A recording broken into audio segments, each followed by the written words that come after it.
So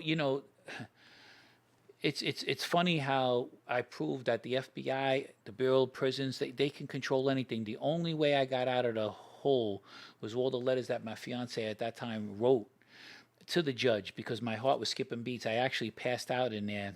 First of all, I walked out of there. Right now, I'm about 220 pounds. When I walked out of there, I was 173. Okay, Wow. so yeah, and even the judge noticed that I got a lot thinner.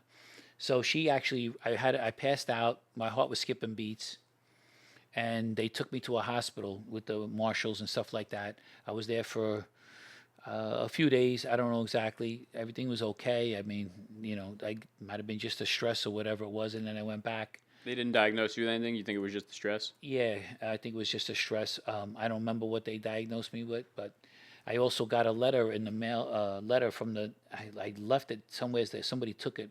The reason why they put me in the hole, and I had all the paperwork, but I lost it because my all my stuff from the other prison I was in when I was at MDC, and I had to go to trial now at MCC. They had all my stuff, and because you can get different. There's different commissaries for every prison you go to. Well, in this MCC, you get the chocolate chip cookies that are chewy. The ones I got at MDC were the hard ones.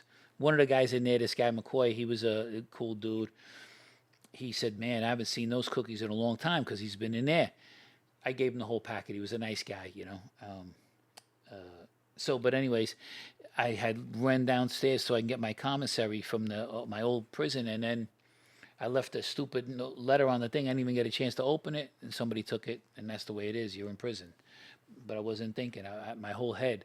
I wound up getting PTSD when I came home. I was on Klonopin, a mind drug, because he took one look at me, my psychiatrist, and knew right away something was wrong. The therapist that I still see a therapist to this day. I went through a couple of them, but they seen right away. They knew I had PTSD. I didn't realize it myself. I thought that was for soldiers or something. I didn't know what it was from, but I'm still dealing with it. I still can't. Certain things remind me. I hear keys jingling. It reminds me of in the box, and I get a panic attack immediately. Wow. Yeah, so I am legitimately messed up. I thought it would go away, but from what I understand, it never goes away. I've tried to deal with it a lot better. Don't get me wrong, but I was locked when I came home after I won my trial. I was sitting like in a dock. Okay, I wouldn't go outside. I didn't realize how messed up I was. But this is what the Bureau of Prisons do to you. There is no all right. When you get designated, you could go to like a wood shop. You could work. You could do a few things like that. But that doesn't do anything. You're away from your family, your friends, anybody you care about, or whatever. It's just a place. I mean, don't get me wrong. You do your time. You do it. I did it too. Even on my first bit, you just do it a time. It's like you know, you you got no choice, really. I mean, but you just make the most of it. But the corruption within the Bureau of Prisons, the FBI, how they work with them. I mean, like I said, if it wasn't for the judge getting me out of there, and she says he's not going back to the box while he's going to be on trial. He needs to talk to his attorney and all of this stuff. So when they moved me from MDC, I went to MCC, which was that's a Southern District, and that's where I was with when even in the '90s when I was supposed to meet John Gotti. Look, I had Louis Cassman on here, and he talked about how they John Gotti had cancer and all of this stuff like this, and how they treated him in there. And I mean, he could tell the story better than I can because he was totally on top of all of that. But this is you get sick in there, you pretty much you're gonna die. Okay, it's very rare that you can get any real great help unless they move you to another place, and they still don't. It's not like when you're home, and that's wrong. I don't care who you are, what you did. And most people might say, well, you must have did something wrong. You went to prison, they arrested you. And that's people who don't really realize it. I'm going to tell you guys a story. You're not going to believe it. But like I said about people not realizing what really goes on, the corruption, because these people never did anything wrong in their life. And I understand that, and that's cool.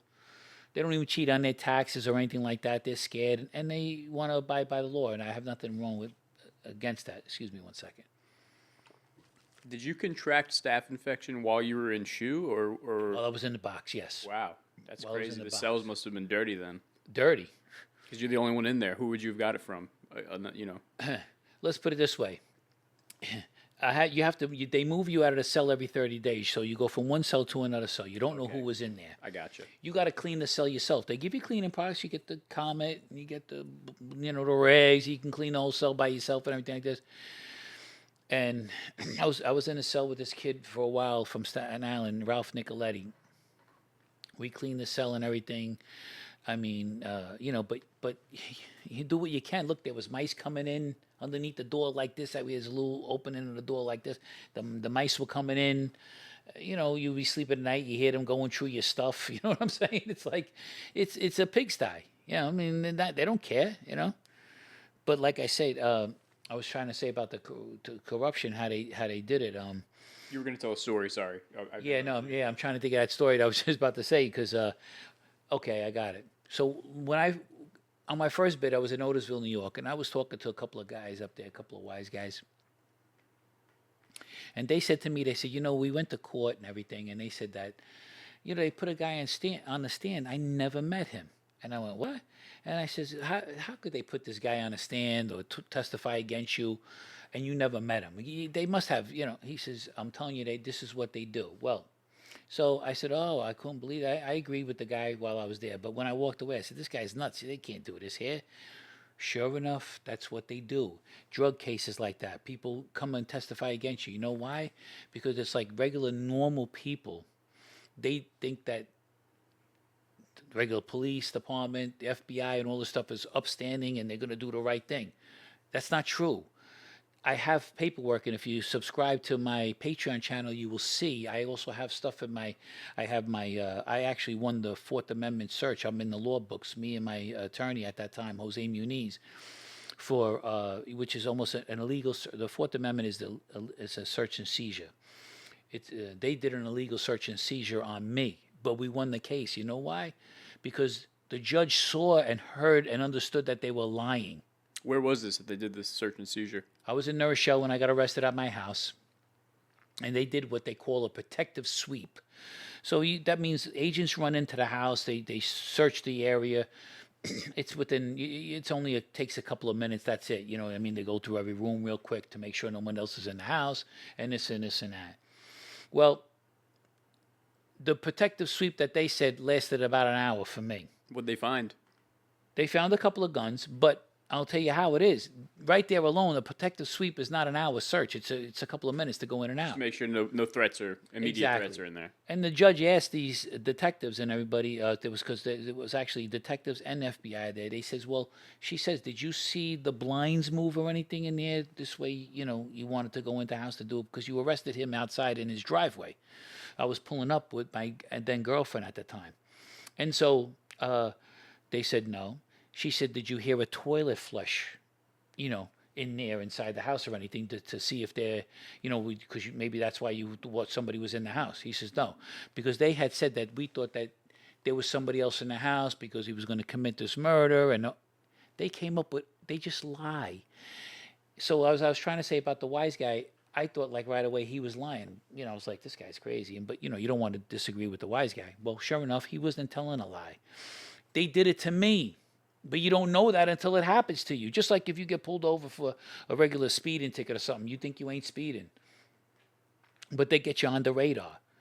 You don't realize you were speeding. You don't look at the speed. You just figure you were cruising. You don't think it's going to happen to you, but it happened to you. Well, even if you weren't speeding, it's your word against theirs. And there's the other part of the coin, too. And the first thing the cop does when he comes to you, you know how fast you were going? Most people go, no, you're wrong. No, officer. You're not supposed to say that. You're supposed to say, yeah, officer, I was doing the speed limit.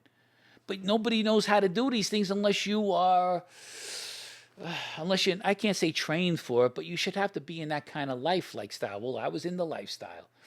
Not only was I in the lifestyle with the Mafia, I was actually, later on, I worked with the FBI. And this is another thing.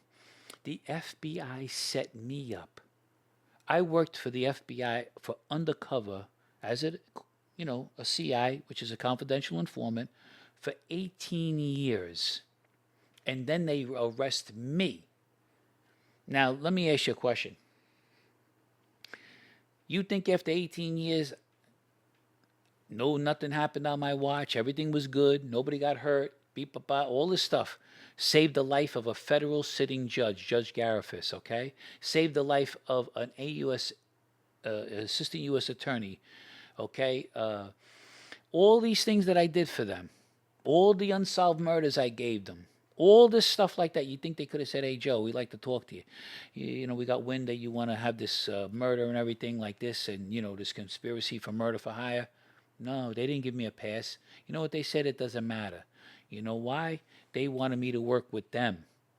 My handler retired after 18 years, me and him working together.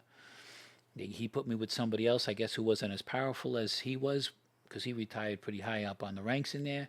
And they arrest me 3 months after he retired. Doesn't that sound a little suspicious? And now they set me up for what? I'm supposed to be working with you.